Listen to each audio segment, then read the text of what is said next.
Hello and welcome dear students to our online session. I am Priyanshu Rawat, your mathematics mentor. आज हम इस corona काल में आपकी पढ़ाई को आगे बढ़ाने के लिए हम आपके लिए लाए आपके लिए ऑनलाइन सेशन। तो क्लास 10 आज हम आपकी बुक का बहुत ही इंटरेस्टिंग टॉपिक पढ़ने जा रहे हैं। वैसे बेसिकली ट्रिग्नोमेट्री का बच्चों को बहुत बड़ा फोबिया होता है। फोबिया कि ओहो ट्रिग्नोमेट्री, नाम सुनते ही सब घबराने लगते हैं। तो आज हम पढ़ेंगे ट्रिग्नोमेट्री। तो सबसे पहली बात तो कोई भी चीज़ का जब हम नाम सुनते हैं तो सबसे पहले तो उसका मतलब पता होना चाहिए कि ट्रिग्नोमेट्री पढ़ तो रहे हैं, पूरा ट्रिग्नोमेट्री पढ़ लेंगे 10th में, पूरा मतलब सारा दम लगा देंगे, 11th में पढ़ लेंगे, पर ये पता ही नहीं होता कि ट्रिग्नोमेट्री काम का है, तो फिर गड़बड़ हो जाती है। तो सबसे पहले आज हम यही पढ़ते हैं कि ट्रिग्नोमेट्री का हमारी डेली लाइफ में काम क्या है, क्या काम आएगी ट्रिग्नोमेट्री। इतना बड़ा चैप्टर पढ़ेंगे, इतनी मेहनत भी करेंगे तो कुछ काम भी तो होना चाहिए।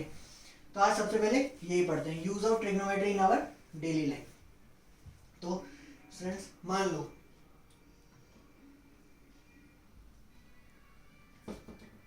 ये ए बी, सपोज करो एक बिल्डिंग है।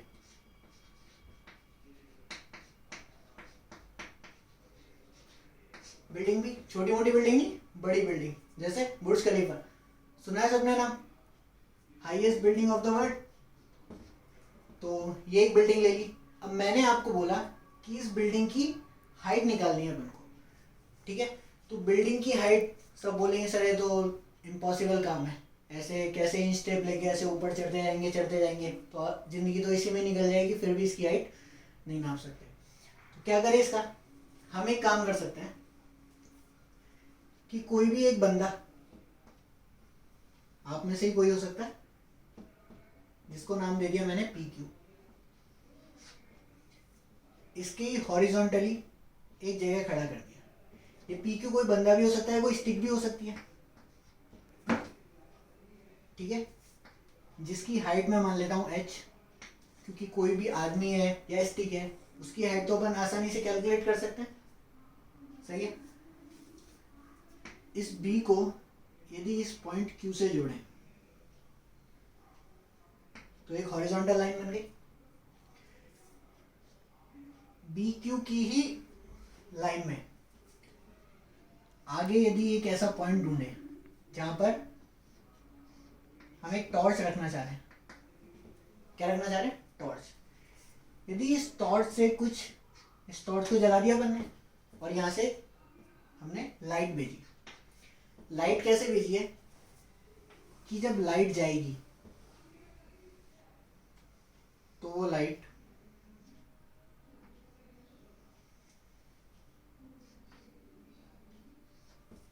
ये लाइट P और A इन दोनों के P को बिल्कुल टच करेगी, ठीक है, इस तरह से, ठीक है।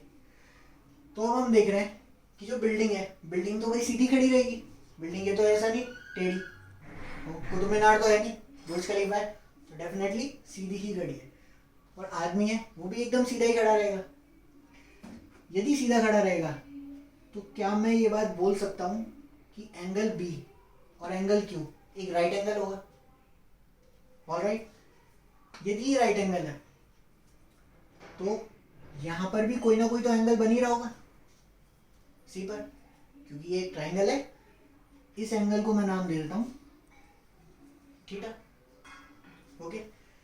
तो डायग्राम में देखे जाए तो यहां पर दो ट्राइंगल बन रहे हैं। कौन कौन से ट्राइंगल, ए बी सी, बड़ा ट्राइंगल। तो क्या मैं इसको नाम दे दूं, triangle A B C and P Q C, एक और ट्राइंगल है। दो ट्राइंगल बन रहे हैं और बोथ आर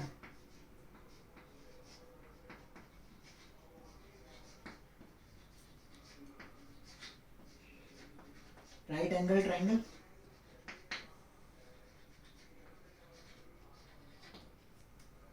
सबको दिख रहा है, ये भी राइट एंगल ट्राइंगल है और ये भी राइट एंगल ट्राइंगल है, ओके। तो दोनों राइट एंगल ट्राइंगल में ऐसी खास बात है क्या कि हम इसके बारे में पढ़ रहे हैं। तो बात ये है कि ट्राइंगल ABC का angle C is equal to theta. ये रहा एंगल C, बड़ा वाला जो ट्राइंगल है ABC, इसका एक एंगल है थीटा, दिख रहा है सबको। और ट्राइंगल PQC में भी angle C is equal to theta. Alright, ABC triangle में एंगल B पर राइट एंगल ट्राइंगल है, राइट एंगल है, तो angle B is equal to 90 degrees. और ट्राइंगल PQC में एंगल Q इज 90 डिग्रीज।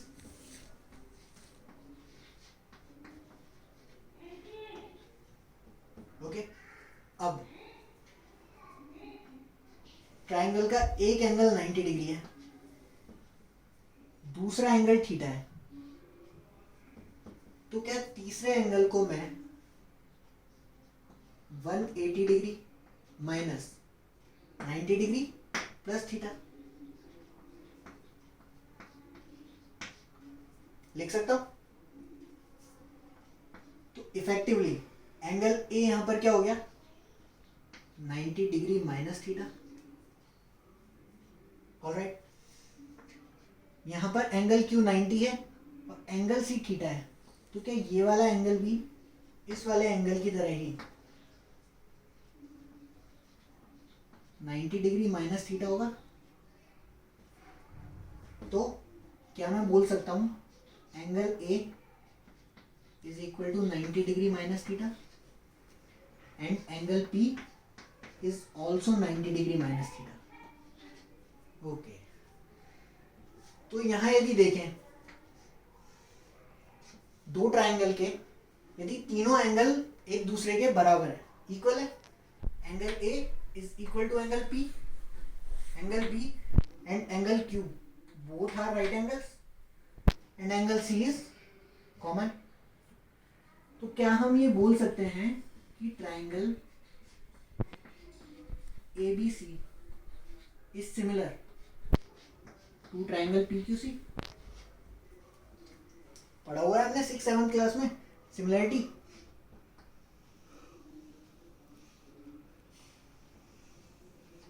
और यदि दोनों ट्राइंगल सिमिलर ट्राइंगल है तो सिमिलर ट्राइंगल्स की प्रॉपर्टी भी हमें पता है।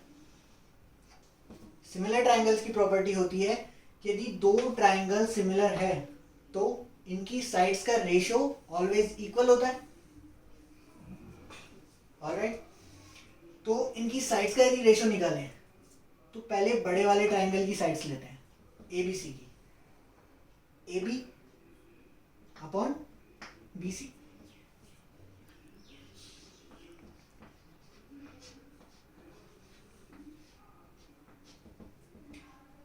साइड्स का रेशियो दूसरे वाले ट्राइंगल की साइड्स के रेशियो के बराबर होगा, लेकिन ये साइड्स करस्पॉन्डिंग होनी चाहिए दोनों। यदि बड़े वाले ट्राइंगल में ये वर्टिकल लाइन AB ली हुई है तो ट्राइंगल PQC में भी वर्टिकल लाइन PQ ली जाएगी। सही बात है, PQ। और यदि हॉरिजॉन्टल लाइन BC ली है ट्राइंगल ABC में तो ट्राइंगल PQC में हॉरिजॉन्टल लाइन QC लेंगे। ऑलराइट, अब जो चीज हम पढ़ना चाह रहे थे उसके कंक्लूजन पर आ गए हम। क्या? जब मैंने आपसे बोला AB एक बुर्ज खलीफा मतलब हाईएस्ट बिल्डिंग है, उसकी हाइट कैलकुलेट करनी है, तो हमें एक इम्पॉसिबल काम लग रहा था। ठीक है, अब यदि इस रेशो से हम AB की वैल्यू निकालना चाहें तो हम क्या लिखेंगे, BC into PQ upon QC। तो BC क्या है यदि देखा जाए तो BC एक हॉरिजॉन्टल लेंथ है और एक वर्टिकल लेंथ की जगह एक हॉरिजॉन्टल लेंथ कैलकुलेट करना बहुत आसान होता है। हॉरिजॉन्टल लेंथ हम बाइक लेके कहीं जा सकते हैं, इन स्टेप से भी कैलकुलेट कर सकते हैं, 1 किलोमीटर है, 2 किलोमीटर है, 5 किलोमीटर है, जो भी है। तो क्या हम BC की वैल्यू इजीली फाइंड कर सकते हैं. Okay. Length p q is length of a man और stick, that is h. P q भी हमें पता है, and q c is also a horizontal length, तो क्यू सी भी हम इजीली फाइंड कर सकते हैं. तो यदि तीनों वैल्यूज हमें पता है, अब क्या ए बी फाइंड करने में कोई दिक्कत आएगी? बिल्कुल नहीं. मतलब अब हम ए बी आसानी से फाइंड कर सकते हैं. तो अब आप बोलोगे सर इतनी बड़ी रामायण तो बता दी, ये भी देख लिया कि कैसे निकाल रहे हैं ए बी की लेंथ, पर ट्रिग्नोमेट्री का तो यूज कहीं हुआ ही नहीं.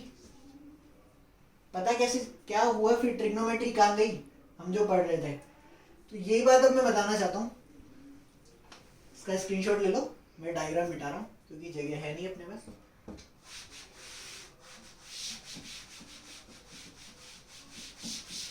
ये जो अभी डायग्राम बनाया था, मैं इसको एक बार सेपरेटली बना रहा हूँ.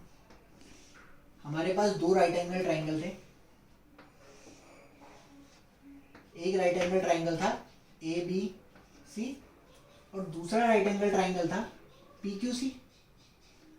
दोनों ट्राइंगल थे सिमिलर. ये वाला एंगल था थीटा और एंगल बी और एंगल क्यू थे 90 डिग्रीज पे. ओके. तो इन दोनों की सिमिलरिटी का यूज करते हुए हमने ये जो रेशियो लिखा था,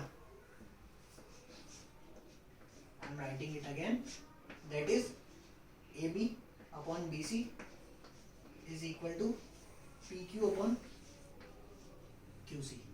मतलब एक राइट एंगल ट्राइंगल का एंगल यदि थीटा लिया है तो ये लेंथ क्या है? थीटा के अपोजिट साइड है. ऑलराइट.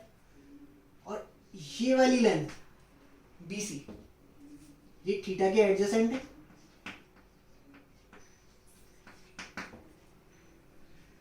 तो किसी भी राइट एंगल ट्राइंगल में AB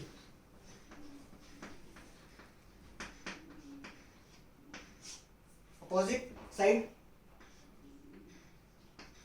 with respect to theta, मतलब थीटा के अपोजिट साइड अपॉन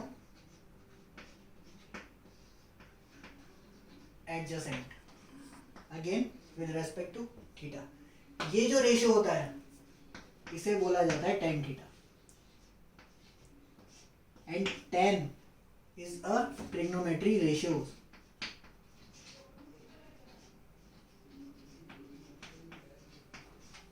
तो अब आई इतनी बड़ी रामायण का मतलब समझ में.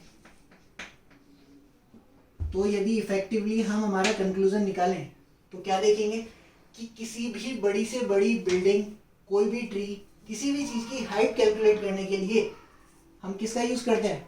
ट्रिग्नोमेट्री का. ये चीज अभी तो अपने काम नहीं आएगी, अभी तो हम जनरली सीखेंगे,